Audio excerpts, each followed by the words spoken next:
जय हिंद साथियों, the study web YouTube channel में आपका स्वागत है। आज हम लोग बात करने वाले हैं बजट, केंद्रीय बजट के बारे में।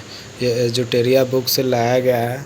जो बजट का जो भी महत्वपूर्ण टॉपिक इसमें इंक्लूड किया गया है उसको हम लोग एक वीडियो में कवर करने वाले हैं और उसको आप लोग देख सकते हैं। जनवरी 2023 से जून 2023 तक का इसमें करंट अफेयर्स इंक्लूड है। तो बिहार पुलिस एग्ज़ाम को देखते हुए आपको ये कवर कराया जाएगा और 1 तारीख से पहले तक कोशिश किया जाएगा कि लगभग करंट अफेयर्स को वीडियो के रूप में आपके पास ला दिया जाए। तो आप लोग हमें सपोर्ट कीजिए, सहयोग कीजिए। किस प्रकार ये क्वेश्चन है इसको देखते हैं और इसमें क्या पढ़ना है, क्या चीज़ को याद रखना है, इस पर ध्यान देना है। ठीक है, चलिए चलते हैं। इसमें देखते हैं केंद्रीय बजट 2022-23 में क्या है कि केंद्रीय बजट 2022-23-24 वित्त मंत्री निर्मला सीतारमण ने 1 फरवरी 2023 को संसद में पेश किया था। यह अमृतकाल का पहला बजट है। ये याद रखना है, 2023-24 जो है बजट है, ये अमृतकाल का पहला बजट है। सबसे बड़ी बात है अमृतकाल का पहला बजट, इसको देखना है। ठीक है, याद रख लेना है 2023-24 का जो है। आगे है अमृतकाल के विजन में सशक्त एवं समावेशी अर्थव्यवस्था को हासिल करने के लिए आर्थिक एजेंडों में 3 चीज़ों को ध्यान में केंद्रित किया गया है। ठीक है, पहला नागरिक विशेषकर युवा वर्ग को आकांक्षाओं की पूर्ति करना है। दूसरा विकास एवं रोजगार सृजन करने पर विशेष ध्यान देना है और तीसरा है बृहद आर्थिक सुदृढ़ता को देखना है। अमृतकाल जो भारत जो है तक 100 तक यानी कि 100 साल तक की हमारी यात्रा दौरान निम्नलिखित 4 मौके पर रूपांतरकारी हो सकता है। 4 चीज़ पे ध्यान देना है। ठीक है, जैसे 4 चीज़ कौन कौन सा है इसको देखते हैं। तो महिलाओं के आर्थिक विकास में सशक्तिकरण, तो दीनदयाल अंत्योदय योजना लाया गया है महिलाओं के विकास के लिए, जिसमें 81 लाख स्वयं सहायता समूहों को बड़े उत्पादन उद्यमों में परिवर्तित करना है। दूसरा PM विश्वकर्मा कौशल सम्मान योजना, इसके तहत है PM कारीगरों को, शिल्पकारों को वित्तीय सहायता एवं कौशल प्रशिक्षण की जानकारी देगा। ठीक है, तीसरा नंबर है पर्यटन में अपार संभावना का उपयोग करना, इसका उपयोग करना है। चौथा में हरित विकास, जो कि विविध क्षेत्रों में ऊर्जा के कुशल उपयोग और हरित रोजगार सुनिश्चित करेगा। केंद्रीय बजट 2023-24 के अनुसार चालू वित्त वर्ष में भारत की आर्थिक विकास दर 7% रहने का अनुमान लगाया है। यही क्वेश्चन है, इसी को याद रखना है, इसी टाइप का क्वेश्चन का। ठीक है, आगे चलते हैं। कुल प्राप्तियां होने का अनुमान है, यानी कि कुल हम लोग का कितना प्राप्त होगा अपने कंट्री से। तो राजस्व प्राप्ति के रूप में रेवेन्यू जो है 26,32,281 करोड़ की प्राप्ति होगी। एवं पूंजीगत प्राप्ति है, जो पूंजी के रूप में जो प्राप्त है, पहले से जो लगाया हुआ पूंजी है उससे जो प्राप्त होगा 18,70,816 करोड़ रुपए प्राप्त होंगे। टोटल 45,03,097 करोड़ रुपए का प्राप्ति होना है। ठीक है, खर्च भी लगभग उतना ही है, जितना 45,397 करोड़ का आय है उतना ही खर्च भी करने का उद्देश्य रखा गया है। ठीक है, और हम लोग देखिए चलते हैं विभिन्न घाटा। राजकोषीय घाटा को प्रमुख याद रखना है। राजकोषीय घाटा कितना होता है, तो GDP का 5.9% जो है राजकोषीय घाटा है, इसको याद कर लेना है। ठीक है, राजस्व घाटा कितना है, राजस्व घाटा कितना है ये भी देख सकते हैं आप। तो GDP के 2.9%, इसको याद रखना है। ठीक है, प्राथमिक घाटा कितना है, तो GDP का 2.3%। तो मुख्य रूप से राजकोषीय घाटा, राजस्व घाटा को याद रख लेना है और प्राथमिक घाटा को याद रख लेना है। अब आगे ऊपर से फिर से चलते हैं, नोट में क्या दिया हुआ है। तो नोट में देखें अगर, तो इसमें दिया हुआ है कि सरकार जो है, सरकार ने वर्ष 2025-26 तक राजकोषीय घाटा को GDP का 4.5% तक करने का लक्ष्य रखा गया है। उधर कितना था राजकोषीय घाटा, राजकोषीय घाटा आप स्वयं देख लीजिए, यहाँ पर 6.9 है, यानी कि लगभग 7% है। 7% राजकोषीय घाटा है। तो इसको घटा करके कम कर देना है हम लोगों को। क्या करना है, कम करके 2025-26 तक कितना ला देना है, तो 4.5% ला देना है। तो इसको याद कर लेना है, क्योंकि ऐसा ही क्वेश्चन बन के आता है करेंट अफेयर्स के रूप में। आगे चलते हैं कि रुपया अब आता कहाँ से, इसको समझना होगा। तो 6 मद है इसका आने का। ठीक है। 6 मद से रुपया आता है पैसा, तो उधार से जो उधार दिए हुए हैं किसी को, कर्ज दिए हुए वहाँ से आएगा, जीएसटी से आएगा, फिर निगम कर, फिर आय कर, फिर केंद्रीय उत्पाद शुल्क, फिर सीमा शुल्क, यहाँ से हम लोग को प्राप्त होता है। ठीक है। आगे है कहाँ जाता है, इसको भी देखना है। तो ब्याज भी हम लोग चुकाते हैं, किसी से कर्ज लिए वहाँ चला जाता है, करों के शुल्क में हिस्सा लेना है वहाँ चला जाता है, वित्त आयोग के अंतरण में चला जाता है, रक्षा बजट में चला जाता है, केंद्रीय प्रायोजित योजना में चला जाता है, इसको भी है। अब है जैसे बजट में 2023-24 में 7 प्राथमिकता को दिखाया गया है। ठीक है। विकास के लिए 7 प्राथमिकता इस बार दिखाया गया है, इसको सप्तऋषि की भांति कहा गया है। सप्तऋषि क्या कहा गया है? सप्तऋषि। इसको ध्यान रखना है कौन कौन सा है। पहला समावेशी विकास, अंतिम व्यक्ति तक पहुंच, दूसरा नंबर पे तीसरा है अवसंरचना में निवेश, चौथा में क्षमता को सामने लाना, पांचवा में हरित विकास, छठा में युवा शक्ति, सातवां में है वित्तीय वर्ष। तो इस प्रकार हम लोग देख सकते हैं कि 7 जो है इसको सप्तऋषि भी कहा गया है। 7 प्राथमिकता इस 2023-24 के बजट में लाया गया है। तो चलिए चलते हैं, सब बारी बारी से एक एक करके पढ़ेंगे। तो पहला नंबर पे चलिए देखते हैं क्या है, समावेशी विकास। इसको थोड़ा और बड़ा करके देखने की कोशिश करते हैं। समावेशी विकास प्राथमिकता पहला है। इसमें क्या है समावेशी विकास में? पहला है कृषि सहकारिता, कृषि और सहकारिता क्षेत्र में। तो कृषि के लिए डिजिटल पब्लिक इंफ्रास्ट्रक्चर जो है वो निर्माण किया जाएगा। और है ग्रामीण क्षेत्रों में युवा उद्यमी एग्री स्टार्टअप्स खोलने के में प्रोत्साहित किया जाएगा। एग्रीकल्चर एक्सीलरेटर फंड, ठीक है, इसको लॉन्च किया जाएगा। ये सब समावेशी विकास के अंतर्गत आ रहा है, कृषि और सहकारिता, इसको ध्यान रखना है। जब कृषि से संबंधित जब है 2200 करोड़ रुपये की लागत से आत्मनिर्भर बागवानी स्वच्छ पौध कार्यक्रम को भी लॉन्च किया गया है। उद्देश्य इसका क्या है कि उच्च गुणवत्ता वाली बागवानी के लिए रोग मुक्त गुणवत्तापूर्ण पौध सामग्री उपलब्ध कराना है। ठीक है। इसको आत्मनिर्भर बागवानी एवं स्वच्छ पौध कार्यक्रम भी कह सकते हैं। केंद्रीय वित्त मंत्री निर्मला सीतारमण ने मोटे अनाज को लोकप्रिय बनाने के लिए श्री अन्न योजना बजट में पेश किया है। मोटे अनाज को इंग्लिश में बोलते हैं मिलेट्स, मिलेट्स को ज़्यादा वैल्यू दिया गया है। ठीक है। श्री अन्न योजना के तहत इसका नाम दिया गया है। मोटा अनाज को लोग वैल्यू नहीं देता है, रागी, बाजरा, ज्वार, ये सब को लोग वैल्यू नहीं देता है, इसीलिए इसका नाम रखा गया श्री योजना, याद रखना है। ठीक है। उत्पादक दूसरा सबसे बड़ा निर्यातक भी है, सबसे बड़ा उत्पादक है और दूसरा सबसे बड़ा निर्यातक। भारत को श्री अन्न का वैश्विक केंद्र बनाने के लिए भारतीय बाजरा अनुसंधान केंद्र हैदराबाद में, ये सबसे बड़ी बात है। और कोई क्वेश्चन निकल के आया चाहे नहीं, ऐसा क्वेश्चन निकलता है। ठीक है। आगे है पीएम मत्स्य संपदा योजना। ठीक है, एक नई योजना है, 6,000 करोड़ की योजना है। इसका उद्देश्य मछली पालकों को मत्स्य विक्रेता, लघु सूक्ष्म उद्योगों का अधिक बढ़ावा देना और सक्षम बनाना है। पशुपालन, डेयरी, मत्स्य के लिए 20 लाख करोड़ रुपए की ऋण दिया गया है। यानी कि कुल मिलाकर के अगर हम देखें समावेशी विकास में, तो पहला नंबर पे कृषि, दूसरा नंबर पे जो है मत्स्य योजना, तीसरा नंबर पे पशुपालन, डेयरी, यानी कि 3 चीज़ हम लोगों को इसमें समावेशी विकास में था। ठीक है, जो कृषि से संबंधित था।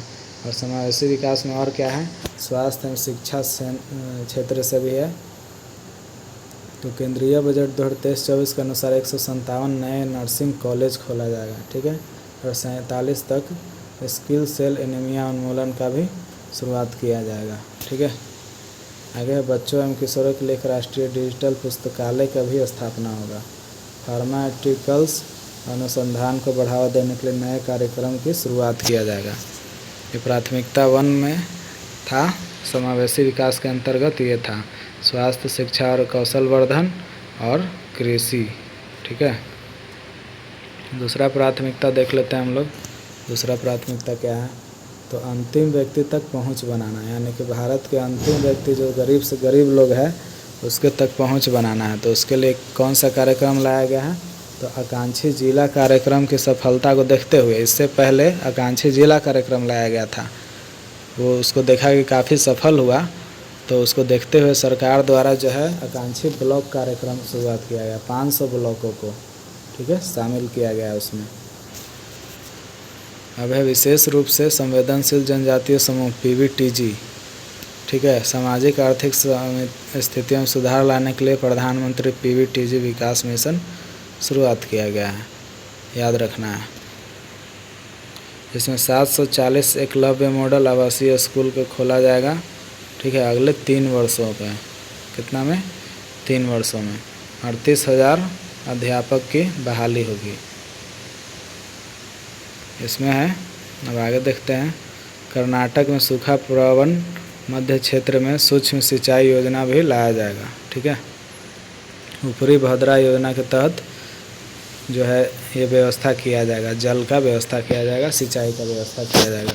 PM आवास योजना भी इसी के तहत है, 66 से वृद्धि करके 79,000 करोड़ कर देना है, ठीक है। भारत साझा पुरालेख निधान, भारत श्री, ठीक है, पुरालेख से संबंधित है, उसको भारत श्री कहा गया, उसको भी लॉन्च किया जाएगा, ठीक है। ये डिजिटल पुरालेख पांडुलिपि संग्रहालय, ये याद रखना है। डिजिटल पुरालेख पांडुलिपि संग्रहालय कौन सा है? भारत श्री है। जेल में बंद निर्धन व्यक्ति को जमानत राशि व्यवस्था करने में असमर्थ उन्हें वित्तीय सहायता भी दिया जाएगा। अगर जो कोई जेल में बंद है, उसको जमानत राशि नहीं जुट पा रहा है, तो उसको भी वित्तीय सहायता दिया जाएगा, ठीक है। तो इस प्रकार दूसरा भी हमारा कंप्लीट होता है। दूसरा में जो अंतिम व्यक्ति तक पहुंच बनाना था, उसके तहत जो लक्ष्य रखा गया था, उसको देखा गया है। अब है प्राथमिकता के तौर पे तीसरा, तो अवसंरचना और निवेश। 7 गो जो सप्तऋषि लॉन्च किया गया है इस बार, उसी में से है अवसंरचना और निवेश। तो अवसंरचना में तेज़ी लाने के लिए 1.3 लाख करोड़ रुपये बढ़े व्यय परिव्यय के साथ राज्यों के लिए 50 वर्षीय ब्याज मुक्त ऋण को और 1 वर्ष जारी रखने का निर्णय लिया गया है। यानी कि राज्य जो है 50 वर्ष के लिए ब्याज मुक्त ऋण ले सकता है अपना डेवलपमेंट के लिए। रेलवे के लिए 2.40 लाख करोड़ रुपए पूंजीगत निधि का प्रावधान किया गया है। अब तक रेलवे के इतिहास में सर्वाधिक राशि आवंटित है। अब है आगे, क्षेत्रीय हवाई कनेक्टिविटी में भी सुधार लाना है। 50 अतिरिक्त हवाई अड्डों का पुनरुद्धार किया जाएगा। आगे शहरी और अवसंरचना विकास कोष को भी लॉन्च किया गया है, याद रखना है। शहरी अवसंरचना विकास कोष ये हो गया तीसरा पॉइंट के अंतर्गत, यानी कि अवसंरचना और यानी कि डेवलपमेंट और निवेश, यानी कि उसमें निवेश करने के लिए। चौथा प्राथमिकता क्या है? सक्षमता को सामने लाना है। जो भी सक्षम है उसको सामने लाना है। एकीकृत ऑनलाइन प्रशिक्षण के लिए iGOT कर्मयोगी नामक प्लेटफॉर्म लॉन्च किया जाएगा। कर्मयोगी यानी कि आपकी सक्षमता को, आप कितना सक्षम है, कितना मतलब वेल ट्रेंड है, इसको देखने के लिए लाया गया है। उसके तहत आपको रोजगार दिया जाएगा। आगे देश के शीर्ष शैक्षिक संस्थानों में कृत्रिम बुद्धिमत्ता के लिए 3 उत्कृष्टता केंद्र की भी स्थापना किया गया है। कृत्रिम बुद्धिमत्ता, इसको AI कहते हैं। क्या कहते हैं? AI, artificial intelligence. क्या बोलते हैं? आर्टिफिशियल इंटेलिजेंस बोलते हैं, ठीक है, कृत्रिम बुद्धिमत्ता। आगे है स्टार्टअप्स और शिक्षाविदों द्वारा नवाचार और अनुसंधान शुरू करने के लिए राष्ट्रीय डाटा शासन नीति लाई गई है। इसको देख लीजिएगा।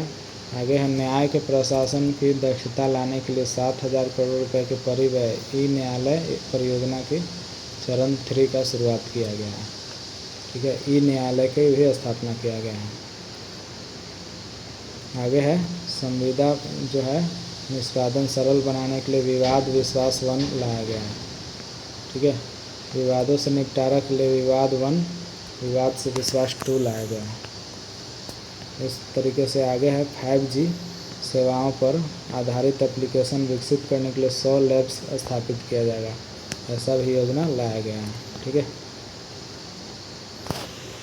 आगे चलते हैं। व्यापारिक सुगमता को बढ़ावा देने के लिए 39,000 से ज़्यादा अनुपालकों के लिए 3400 से अधिक उपबंधों का अपराध की श्रेणी से हटा दिया गया है। आगे है 5वां हरित विकास।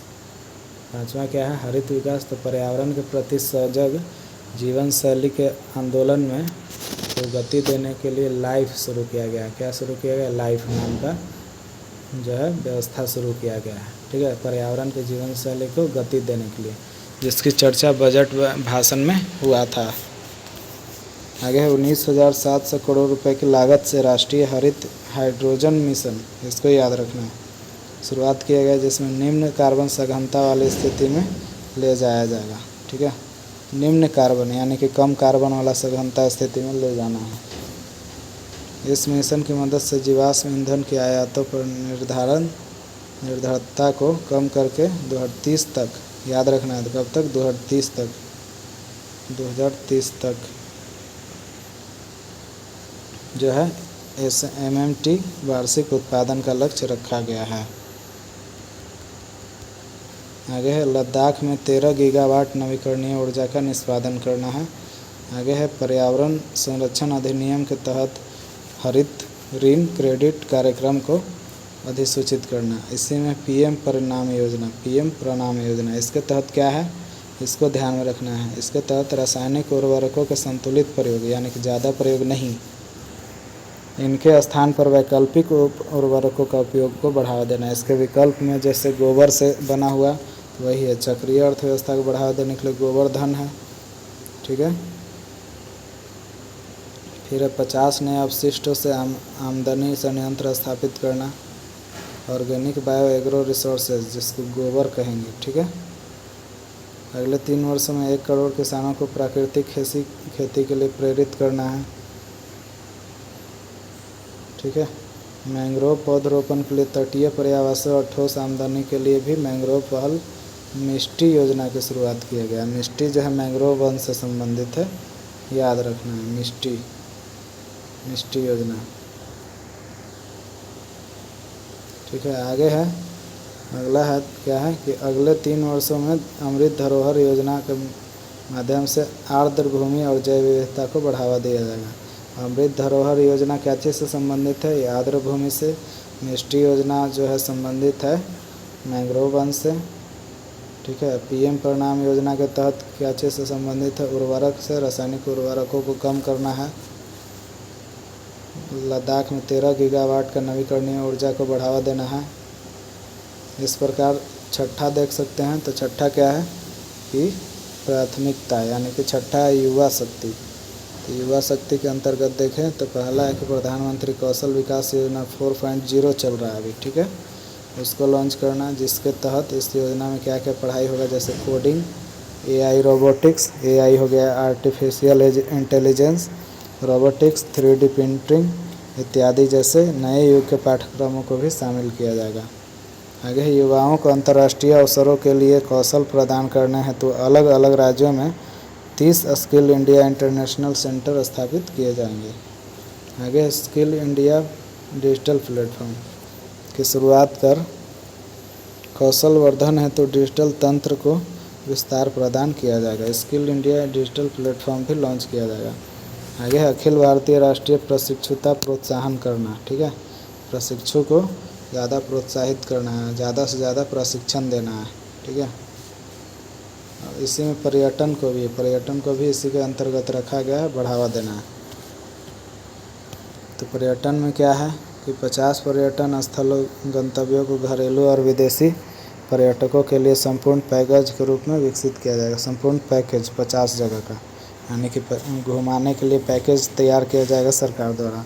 देखो अपना देश एक जो है कार्यक्रम लॉन्च किया जाएगा, प्रोग्राम लॉन्च किया जाएगा। पहल का उद्देश्य जो है हासिल करने के लिए कौशल वर्धन और उद्यमिता विकास का समन्वय स्थापित किया जाएगा, ठीक है।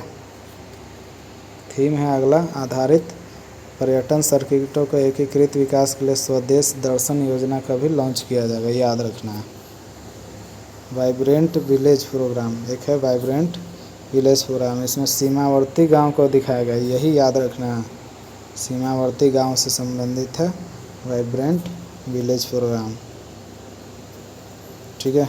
इस प्रकार अब 7वां देखें, वित्तीय क्षेत्र से संबंधित है 7वां प्राथमिकता।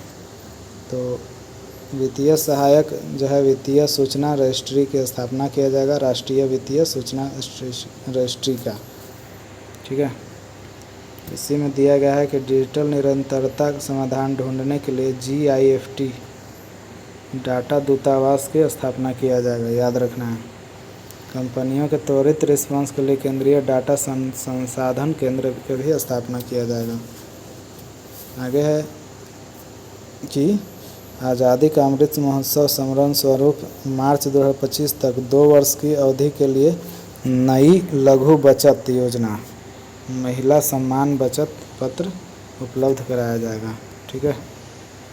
आगे वरिष्ठ नागरिकों की बचत योजना के लिए अधिकतम जमा सीमा को 15 लाख रुपए से बढ़ा करके 30 लाख रुपये कर दिया जाएगा। यानी कि वरिष्ठ नागरिक लोग अपने खाते में 15 लाख से ऊपर बढ़ा के 30 लाख रुपये तक रख सकता है, इसको लाया गया है। ठीक है, वित्तीय के तहत, ठीक है, वित्तीय क्षेत्र के तहत। इस प्रकार हम लोग देखें तो 7 जो सप्तऋषि हमने पढ़ा था इसको पूरा हुआ। समावेशी विकास, अंतिम व्यक्ति तक पहुंच, अवसंरचना एवं निवेश, सक्षमता को सामने लाना, हरित विकास, युवा शक्ति और वित्तीय क्षेत्र। इस प्रकार हमारा 7 प्रकार का सप्तऋषि पूरा होता है और इसी के माध्यम से हमारा जो है केंद्रीय बजट पूर्ण होता है, क्योंकि वही 7 पर डिपेंड था।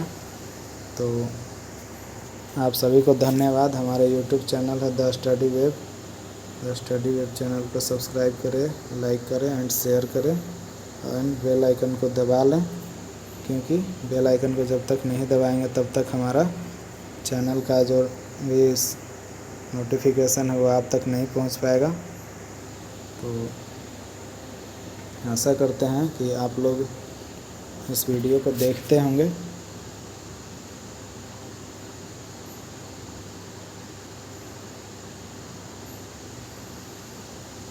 तो आप सभी को बहुत बहुत धन्यवाद वीडियो को देखने के लिए। जय हिंद।